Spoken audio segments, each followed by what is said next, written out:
বাংলায় সিপিআইএমের এবার বড় চমক ডোমকলে। গোটা রাজ্যের মধ্যে শুধুমাত্র ডোমকল বিধানসভার জন্য চালু করা হলো অনলাইনে অভিযোগ করার প্ল্যাটফর্ম, যার নাম দেওয়া হয়েছে আমার ডোমকল পোর্টাল। এই পোর্টালের মাধ্যমেই বিধায়ক মোস্তাফিজুর রহমানের সঙ্গে সরাসরি যোগাযোগ, অর্থাৎ এলাকার রাস্তাঘাট থেকে শুরু করে বিভিন্ন অভাব অভিযোগ নিয়েও কথা হবে।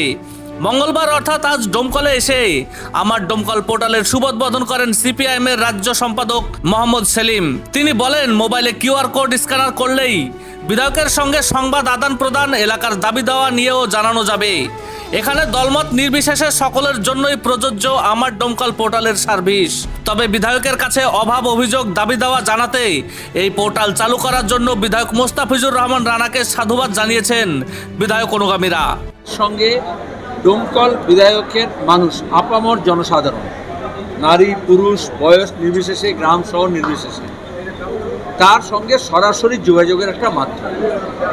এটা এই রাজ্যে এই প্রথম কোনো একটি বিধানসভা কেন্দ্রের কোনো একটা পার্টি, কোনো একটা বিধায়ক এই প্রথম এই প্রকল্প চালু করলেন।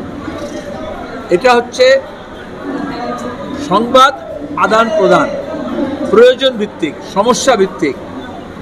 মানুষ কি চাইছেন বিধায়কের কাছে, তার দাবি দাওয়া, সমস্যা, প্রশ্ন সেটা রাখতে পারেন।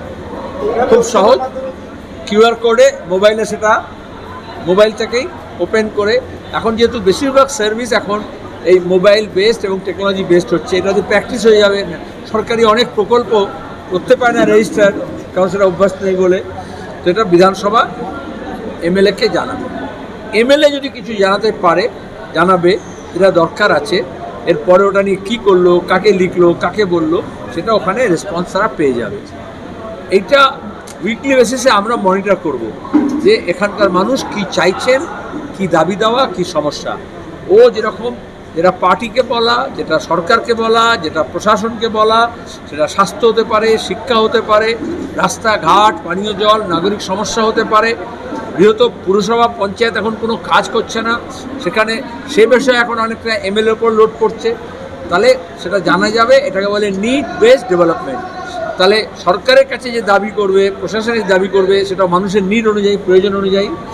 আবার যে কাজ হচ্ছে সরকারের, সেটা ঠিকঠাক হচ্ছে কি না সেটাও মনিটর করা যাবে। স্বাস্থ্য কেন্দ্র, হাসপাতাল, স্কুল, তার সঙ্গে হচ্ছে পুলিশ প্রশাসন, এখানে একটা নিয়মিত যোগাযোগ থাকবে। তাহলে মোবাইল টেকনোলজির সুবিধা হচ্ছে আপনার হাতের মুঠোয় আপনার এমএলএ, আর এমএলএর মুঠোর কাছে গোটা এলাকার খবরাখবর।